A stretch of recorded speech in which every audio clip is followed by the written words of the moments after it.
दिल्ली वालों के लिए राहत की खबर। अनलॉक प्रक्रिया में अब सीएम केजरीवाल ने सोमवार से दिल्ली में बाजार और मॉल खोलने की इजाजत दे दी है। इसके साथ ही 50% पैसेंजर के साथ मेट्रो सेवा भी शुरू की जाएगी। सीएम केजरीवाल ने कहा, दुकानें ऑड और इवन फॉर्मूले से खुलेंगी। सीएम केजरीवाल ने अनलॉक की घोषणा करते हुए कहा, सरकारी दफ्तरों में ग्रुप ए के 100% ऑफिसर काम करेंगे। प्राइवेट ऑफिस 50% क्षमता के साथ खुल सकेंगे।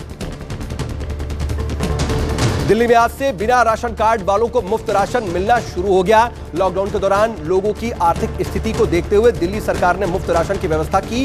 दिल्ली में इस योजना से 20 लाख लोगों को फायदा मिलेगा। दिल्ली सरकार एक आदमी के हिसाब से 4 किलो गेहूं और 1 किलो चावल मुफ्त दे रही है। वहीं दूसरी ओर केंद्र सरकार ने दिल्ली सरकार की घर घर राशन योजना पर फिलहाल रोक लगा दी है।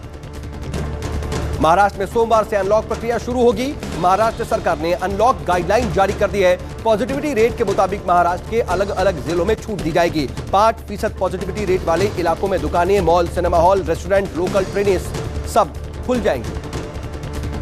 6 अप्रैल के बाद देश में कोरोना मामलों में सबसे ज्यादा गिरावट दर्ज की गई है। 24 घंटे में 1,20,529 नए कोरोना के मरीज पाए गए हैं। लेकिन कोरोना के कहर के बीच मौत के आंकड़ों में एक बार फिर से उछाल देखने को मिला है। 24 घंटे में 3,380 लोगों की मौत हुई है।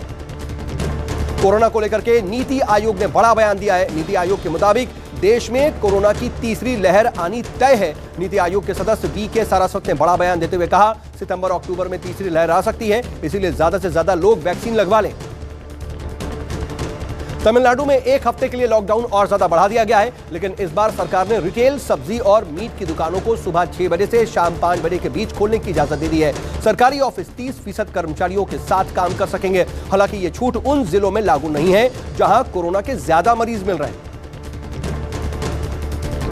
गाजियाबाद के लोनी में कोरोना कर्फ्यू के बावजूद बड़ी संख्या में लोग स्विमिंग पूल में नहाते हुए दिखाई दिए। पूल के मालिक समेत पुलिस ने 100 लोगों को पकड़ा है। सोशल मीडिया पर नहाने का ये वीडियो तेजी से वायरल हो रहा है। इसमें कोरोना के नियमों की धज्जियां उड़ाते हुए लोग स्विमिंग पूल में काफी संख्या में नहाते हुए दिखाई दे रहे हैं। फ्लाइंग सिख मिल्खा सिंह की हालत में सुधार हुआ है। पोस्ट कोविड दिक्कतों के बाद मिल्खा सिंह को एक बार फिर से अस्पताल में भर्ती करवाना पड़ा था। मिल्खा सिंह अभी ऑक्सीजन सपोर्ट पर हैं, लेकिन डॉक्टरों ने कहा है कि मिल्खा सिंह की तबीयत में तेजी से सुधार हो रहा है। वो खुद चल भी रहे हैं। कोरोना वैक्सीनेशन के बाद मिलने वाले सर्टिफिकेट पर पीएम मोदी की तस्वीर को लेकर के अभी रार खत्म भी नहीं हुई थी कि ममता सरकार ने भी फैसला लिया है कि बंगाल में वैक्सीनेशन के बाद सीएम ममता की तस्वीर वाले सर्टिफिकेट दिए जाएंगे, जिसे लेकर के बीजेपी ने ममता सरकार के खिलाफ मोर्चा खोल दिया। टीएमसी ने पलटवार करते हुए कहा कि जब बीजेपी ऐसा कर सकती है तो हम क्यों नहीं कर सकते। बंगाल विधानसभा में जीत के बाद आज टीएमसी वर्किंग कमेटी की अहम बैठक हुई। तृणमूल कांग्रेस की बैठक में आज बड़े बदलाव किए गए। सीएम ममता बनर्जी के भतीजे अभिषेक बनर्जी का टीएमसी में प्रमोशन हो गया है। अभिषेक बनर्जी को टीएमसी के यूथ विंग अध्यक्ष पद से प्रमोट करके पार्टी का महासचिव बनाया गया है। कृषि कानूनों को आज 1 साल पूरा हो गया। तीनों नए कृषि कानूनों का विरोध कर रहे किसान आज संपूर्ण क्रांति दिवस मना रहे हैं। हरियाणा के टोहना में विरोध प्रदर्शन के दौरान किसान जमा हुए। किसान नेता राकेश टिकैत ने प्रदर्शन की अगुवाई की। किसानों ने विरोध में कृषि कानून की कॉपियां जलाई और सरकार के खिलाफ जमकर के नारेबाजी की। हरियाणा के पंचकुला में किसानों को रोकने के लिए पुलिस ने लाठीचार्ज कर दिया। 3 कृषि कानूनों के विरोध में किसान हरियाणा विधानसभा अध्यक्ष की कोठी का घेराव करने जा रहे थे। किसानों को पुलिस ने पंचकुला चौक पर ही रोक दिया और बैरिकेड्स लगा दिए। किसानों ने बैरिकेड पार करने की कोशिश की तो पुलिस ने किसानों पर लाठी बरसा दी। विरोध के बाद ट्विटर ने उपराष्ट्रपति वेंकैया नायडू के साथ साथ अब आरएसएस प्रमुख मोहन भागवत और बाकी नेताओं के अकाउंट पर ब्लू टिक बहाल कर दिया है। आईटी मंत्रालय ने ट्विटर को गाइडलाइन मानने को लेकर के तीसरा और फाइनल नोटिस भेजा है। माना जा रहा है कि अगर अब ट्विटर ने सरकार की गाइडलाइंस नहीं मानी तो सोशल मीडिया प्लेटफॉर्म के खिलाफ सरकार कड़ा एक्शन ले सकती है।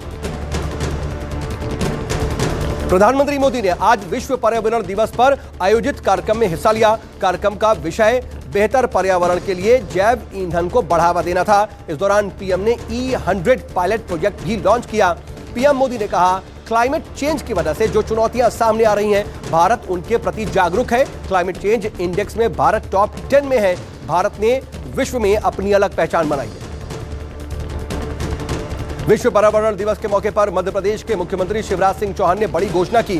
सीएम ने अंकुर अभियान की शुरुआत करते हुए कहा, अब राज्य में घर या बिल्डिंग बनाने के लिए पेड़ लगाना जरूरी होगा। घर में जगह ना हो तो पार्क में पेड़ लगाएं और उसकी सुरक्षा भी करें। गांव में ग्राम पंचायत की जवाबदेही होगी कि जो भी मकान बनेगा उसकी शर्त यही होगी कि उसके साथ एक पेड़ लग जाए। प्रधानमंत्री आवास में भी एक पेड़ लगाने की शर्त रहेगी। वित्त मंत्रालय की ओर से जारी किए गए आंकड़ों के मुताबिक मई में जीएसटी कलेक्शन एक बार फिर से 1 लाख करोड़ के ऊपर रहा। लगातार 8वीं बार जीएसटी कलेक्शन 1 लाख करोड़ से ज्यादा हुआ है। आंकड़ों के मुताबिक मई 2021 में जीएसटी कलेक्शन 1,02,000 करोड़ रुपए रहा, जो कि अप्रैल के मुकाबले कम है। कोरोना की दूसरी लहर की वजह से देश के अलग अलग हिस्सों में पाबंदियां लगा दी गई थी, जिसका असर मई के जीएसटी कलेक्शन पर भी दिखाई दे रहा है।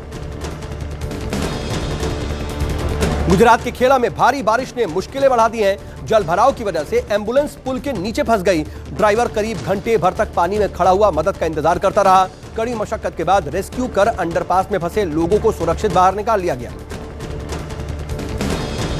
पटना के फतुहा में बदमाशों ने दिन दहाड़े कार सवार की गोली मारकर के हत्या कर दी। नेशनल हाईवे पर बदमाशों ने एक कार को ओवरटेक करके कार में बैठे शख्स और चालक को गोली मार दी।